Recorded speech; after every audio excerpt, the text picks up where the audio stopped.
매일 성경 묵상을 돕는 해설 가이드입니다. 안녕하세요. 묵상 코치입니다. 함께 읽고 나눌 말씀은 열왕기상 20장 22절에서 34절까지 말씀입니다. 승리의 신탁을 받은 아합은 여호와의 말씀대로 전쟁을 하였고 오만하여 방심한 벤하닷과 아람 군대를 크게 이깁니다. 전쟁을 통해 하나님께서는 다시 한번 아합과 이스라엘 백성들에게 여호와가 참 하나님이시며 이스라엘의 보호자라는 사실을 알려주십니다. 그러나 아합과 아람 사이의 전쟁은 계속되었습니다. 22절에서 25절을 보겠습니다. 22절에서 25절은 다음 공격을 준비하는 아람 왕과 신하들의 모습입니다. 전쟁이 승리로 끝난 뒤 또다시 선지자가 왕에게 나왔습니다. 그에게 내년 봄이 되면 아람 왕이 다시 올라올 것이니 가서 스스로 강하게 하고 무엇을 할지 알아보라고 명령합니다. 해의 돌아옴이라는 표현은 봄 시기를 의미하는 간용어로 봄 시기를 북이스라엘에서는 새해로 지켰습니다. 선지자가 아람 왕의 침략을 예고하고 아합 왕에게 군사력을 증강하고 잘 대비하라고 미리 경고한 것입니다.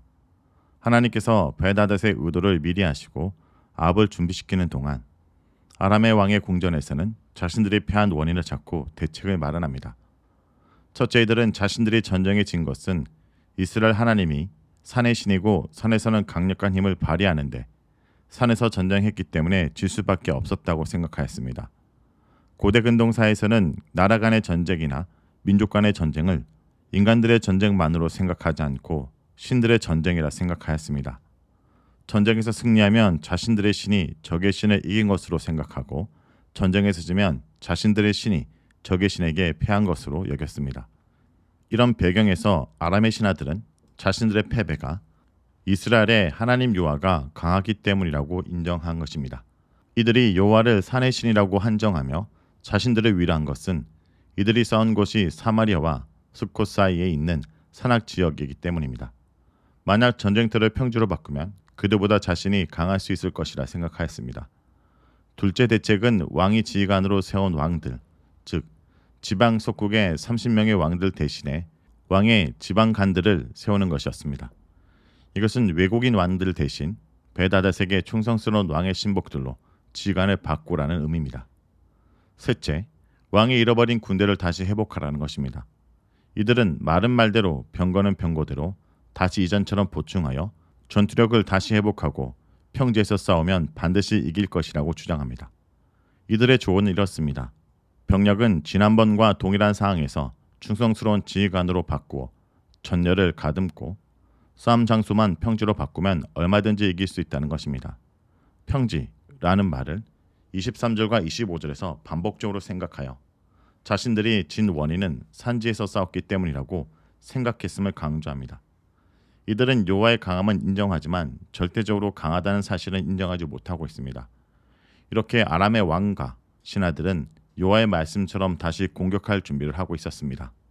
자신들은 몰래 준비하는 것 같지만 이미 여호와께서는 모든 것을 알고 계셨고 이 사실을 아합에게 알려주셨던 것입니다. 다음은 26절에서 30절입니다. 26절에서 30절은 두 번째 전쟁에서 승리를 주신 여호와 하나님에 대한 내용입니다. 하나님의 말씀처럼 해가 바뀌어 봄이 되었을 때 벤하닷이 아람 사람들을 소집하여 이스라엘과 싸우기 위해 아벡으로 올라옵니다. 아벡은 갈릴리 호수의 남쪽 끝부분에 위치합니다.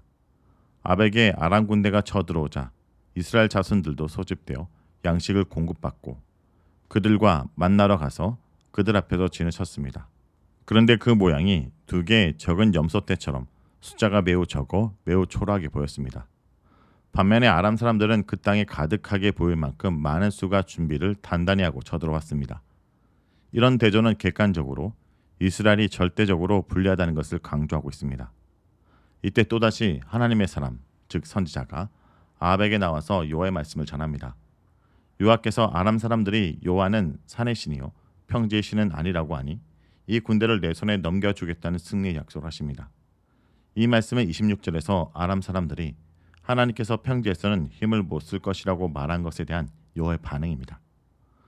우리말 성경에서 골짜기라 번역된 단어는 에메크인데 때에 따라 높은 곳과 상반되는 낮고 평범한 곳을 의미하기 때문에 여기서는 평지로 번역하는 것이 적당해 보입니다.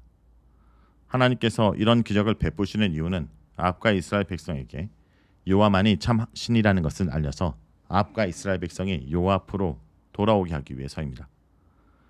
여호와의 약속으로 이스라엘과 아람 사이의 전쟁의 주도권은 이제 여호와의 손으로 넘어갔습니다. 이제 이 전쟁은 여호와의 전쟁이 된 것입니다. 7일 동안 대치 끝에 이스라엘과 아람 사이의 전쟁이 벌어졌고 그날 이스라엘 자손이 아람 보병 10만 명을 쳐서 죽였습니다. 아람 보병 10만 명을 죽였다는 사실은 작은 염소떼 같은 이스라엘이 얻은 성과로 볼 수 없는 기적이며 분명 여호와께서 함께 하셨음을 보여줍니다. 전쟁에 지자 아람의 남은 군사들은 아벡으로 도망갔는데 그때 아벡 성이 무너지면서 그 안으로 도망간 아람 군사 2만 7천 명이 죽습니다. 성읍이 무너지는 재앙은 여리고 성이 무너지는 것을 연상시키며 여호와의 초자연적 개입인 것을 분명하게 드러냅니다. 여호와의 힘을 얕봤던 아람 군대는 여호와의 힘 앞에 무참하게 쓰러집니다. 전쟁을 주도한 아람 왕 벳하닷은 아벡 성읍의 방 중의 방, 즉 밀실로 들어가서 깊숙이 숨습니다. 이것은 벤하닷이 아벡 군대를 매우 두려워하고 있다는 것을 의미합니다. 1년 동안 철저하게 준비하여 땅을 가득 채울 만큼 군사들과 말과 병거를 끌고 왔지만 하나님의 힘 앞에서 벳하닷은 철저하게 패한 것입니다. 다음은 31절에서 34절을 보겠습니다. 31절에서 34절은 아합이 벳하닷과 평화조약을 맺은 내용입니다. 벤하닷의 부하들은 그에게 이스라엘 왕에게 항복하자고 제안합니다. 이스라엘 왕이 자비로운 왕이라 들었기에 굵은 배를 허리에 동이고 머리를 두르고 나가면 혹시 왕이 살려줄지도 모른다고 합니다. 굵은 배를 허리에 동이고 머리에 두르는 것은 일반적으로 큰 재난이 닥쳤을 때 애도하거나 신에게 죄를 회개하는 모습입니다. 여기서는 아합에게 전쟁을 일으킨 죄를 인정하고 용서를 빌라는 의미입니다. 특이하게도 이스라엘 지배 왕들은 자비로운 왕들이라고 소문이 났다고 합니다. 사실 이스라엘에서 진정으로 자비로운 왕은 여호와이신데 현재는 이스라엘 왕들이 자비롭다라고 알려진 것은 매우 아이러니합니다. 신하들은 자신들이 먼저 회개와 항복의 복장을 하고 아합에게 나갑니다. 신하들이 아합의 의중을 알아보기 위해서 위협을 무릅쓴 것입니다. 이들은 벳하닷의 사자로 내 생명을 살려주옵소서라는 벳하닷의 간청을 전달합니다. 그러자 아합은 벤하닷이 아직 살아있는지 안부를 물으면서 벤하닷을 내 형제라고 매우 친밀하게 부릅니다. 형제라는 표현은 상호간의 평화조약을 맺을 때 조약의 당사자끼리 부르는 호칭입니다. 아합은 벳하닷에게 평화조약을 제안한 것입니다. 이에 벤하닷의 신하들은 아합의 말이 자신들의 신이 주신 기회라고 생각하고 재빨리 그 말을 받아 벳하닷도 왕의 형제라고 대답합니다. 이것은 아합의 평화조약의 제안을 받아들이겠다는 의미입니다. 이들이 동의하자 아합은 벳하닷을 데리고 오라는 명령을 하였고 벤하닷은 결국 아합 앞에 나오게 되었습니다. 아합은 벳하닷을 보고 자신의 병거에 올려주며 그를 형제의 예로 대우해 줍니다. 아합은 벤하닷의 신하들에게 한 약속을 지키며 매우 자비로운 모습을 보여준 것입니다. 이런 아합에게 벳하닷은 자신의 손조들이 이스라엘에게서 빼앗은 모든 성읍을 다 돌려주겠다 약속하고 서로 평화협정을 맺은 기념으로 자신의 아버지가 사마리아 안에 상업 활동을 위한 거리를 만든 것처럼 아합도 아람의 수도인 다메섹에 그런 거리를 만들어도 좋다고 제안합니다. 아람에서 이스라엘이 물건을 잘 팔 수 있도록 특별한 권한을 주겠다는 의미입니다. 이런 제안을 받은 아합은 매우 이익이라고 생각하였고 그 제안을 받아들여 서로 이런 내용의 평화조약을 맺고 벳하닷을 풀어줍니다. 아합은 이 전쟁으로 성읍을 되찾고 무역권도 얻는 등 많은 이익을 얻게 된 것에 대해 매우 흡족했을 것입니다. 하지만 한 가지 잊고 있었던 것이 있습니다. 이 전쟁의 주인이 여호와시라는 사실입니다. 여호와께서 이 전쟁을 하신 이유는 여호와가 참 하나님이라는 것을 드러내시기 위한 것이었는데 아합은 승리에 취하여 전쟁의 목적과 전쟁의 주인공인 여호와를 잊었습니다. 벤하닷의 제안에 대해 여호와께 묻지 않고 자신의 생각대로 평화조약을 체결하고 벳하닷을 놓아준 것입니다. 오늘 말씀을 놓고 기도하겠습니다. 주님, 하나님이 우리에게 행하신 그 일을 잊지 않게 하여 주시옵소서.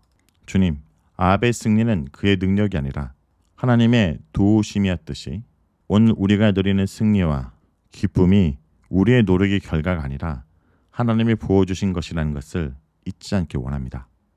작은 성취에 우쭐하고 주님을 잃어버리는 어리석은 백성이 되지 않게 하여 주시옵소서. 예수님의 이름으로 기도합니다. 아멘.